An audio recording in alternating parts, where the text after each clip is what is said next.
our hometown Cleveland Cavaliers. They have two big matchups coming up this weekend. One being on Sunday when they will have a first round playoff rematch with the New York Knicks. The other being the first place Boston Celtics on Tuesday, which you will be at live from Rocket Mortgage Fieldhouse. So we will not be on the air with championship rings next Tuesday. We will be back on Thursday again. Programming note for that. But this Cavs team, excuse me for a couple minutes if I go on a rant, because obviously we all saw the incredible last two nights of basketball. The Max Strus big shot, and then whatever the hell Jared Allen decided to do last night at the end of the first overtime. How the hell did we get out-rebounded by the Bulls that badly? That leads me to my point. Go. Cleveland has had a litany throughout its entire professional sports history of bad coaches. I believe JB Bickerstaff is right at the top with Freddie Kitchens and Hugh Jackson. I am ready for this guy to get the hell. I don't even care. This guy is Coach Bud, the former coach of Milwaukee. I don't even care if he wins the title. You fire him after he wins the title. He's the worst coach I've ever seen in the history of Cleveland Cavalier basketball.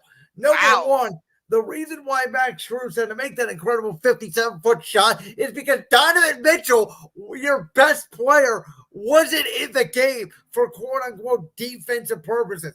I don't care how great of an offensive player. I can't be the best player on the team if you're being taken out on defense. What the hell is that about? Where the hell has Sam Merrill been ever since Darius Garland and Evan Mobley got back in the rotation? Oh, let me see. Nowhere to be found. Jared Allen last night. Did anybody tell you, hey, the only thing we can't do is foul on a 3-point shot? Hey, guys, guess what? When DeMar DeRozan catches the ball, let's tackle him. Let's force him to go to the free throw line, and we'll play the free throw game. And one last point. This game on Tuesday, when Strus had to make that shot, shouldn't even have happened because the Cavs had to turn the ball over on the inbounds pass because the Cavs over the last 2 years in late game situations cannot inbound a ball to save their damn lives. If you watch Cavs games, you know what I'm talking about. This is the worst late game inbounding basketball team, regardless of any level of sport I have ever seen. The rotations are whack. Donovan Mitchell and Jared Allen and Karis LeVert, out of all people, are basically carrying this team. Darius Garland, until last night, looked like Ben Simmons since he's been back. I have no reason to believe that this Cleveland team can go far and make a conference final run. I think they'll probably get out of the first round because they'll play in Indiana or in Orlando, and they should beat them. But I'm telling you right now, if they by chance match up with Miami or the Knicks start to slide and they get a matchup with the Knicks, they're going to lose that series. Let me just say this right now. If we hold on to the number 2 seed, which that's in question right now because Milwaukee is only a half game back of us and New York is only 3.5 back of us. So it's not a guarantee we're going to keep the number 2 seed. But if by chance we do, I do not want to play the Miami Heat. No, in the first round. Not at all. I think Jimmy Butler could win this series just by staring into our puppy dog eyes. I'm not going to comment on everything you said about JB Bickerstaff. Well, why not fight back with me? Do you agree or not? I haven't really thought about all of that. So I don't. You're watching the game. How can you not think you can watch this team for 5 minutes? I need aspirin when I gotta have a pill bottle. because this guy is the worst coach I've ever seen in the history of Cleveland professional basketball in a late game situation. He has no idea how to manage a rotation. Donovan Mitchell, by the way, is playing a lot of iso ball. And I said this when Darius Garland and Evan Mobley came back. I knew this was going to happen because J.B. Bickerstaff is a coach who's a good coach when he's not under pressure. When the pressure's on, when he has all this talent to manage, he has no clue what the hell he's doing. You know what? I see your point. I totally see your point. I'll give you that. But I want to get to the Celtics game specifically. Not that to gloss over the playoff rematch with the Knicks. Well, that's okay. We'll probably get body bagged inside again, even without Julius Randle. Jalen Brunson will score because we won't know how to stop him. But I cannot wait for this game against the Celtics on Tuesday night. It got flexed into TNT. So I'm super excited about that. It's Boston's only visit to Cleveland this season because it's a 3-game series and the other 2 were in Boston. Boston is the top team in the league, not just the Eastern Conference. And not a lot of people agree with me on this one, but I think the Celtics and Cavaliers do have a rivalry. I really, truly do. I think back in the day they did. I don't think they do now. I fully believe it's still around. Is it like a prominent rivalry? No, but I fully believe the Celtics and Cavaliers is a rivalry.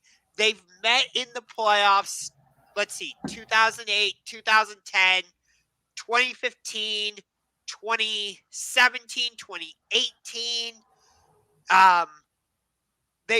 We've had LeBron in this series, Paul Pierce, Kevin Garnett, Ray Allen, Rajon Rondo. Kyrie Irving got traded from the Cavaliers to the Celtics. Last season, 3 out of the 4 games in the regular season series went to overtime.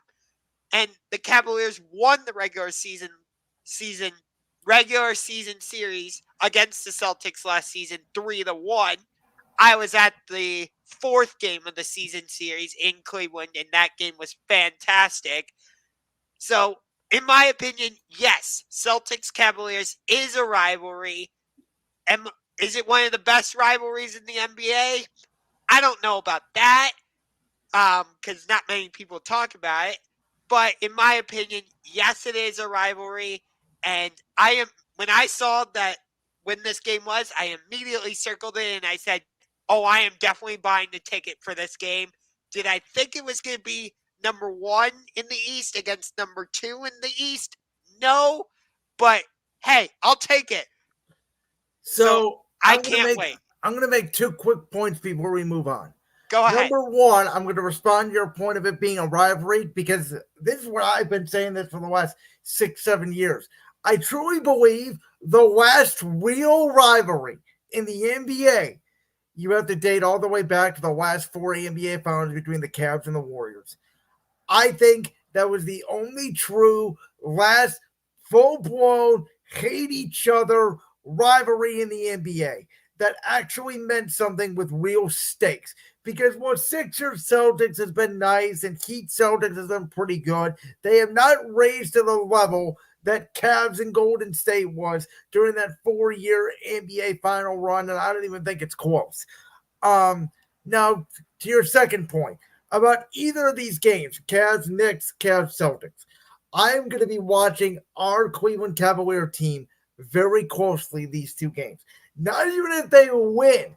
I'm going to watch how do they come out, how do they play throughout the game, a.k.a. how does the coach the team, and we'll see if this Cavalier team can come out. Can they play well all 4 quarters? Because the Cavs are bad at that. They are either really fast starters and they get behind like last night against Chicago, or they come out flat and then they have to play catch up in the second half. So are they ready to play at tip? That's a big factor for me in determining if this team can do something in the postseason. Not even win or lose. Are you ready to play for 4 freaking quarters? Or your legs gonna get tired because it's March, it's a back-to-back. We play so hard, in this day and age of the NBA where they can't even handle back-to-backs.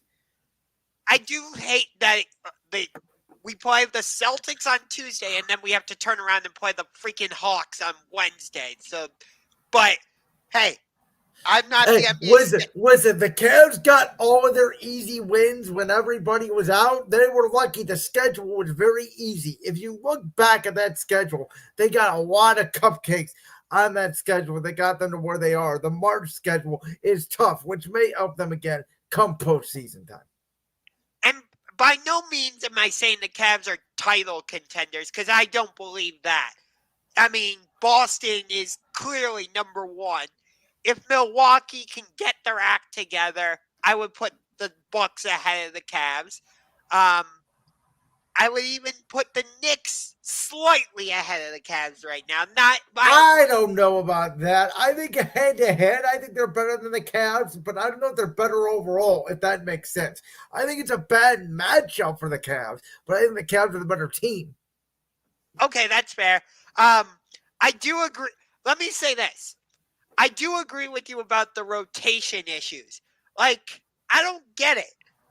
Why are we not playing Craig Porter Jr. more when we take Darius Garland off the floor?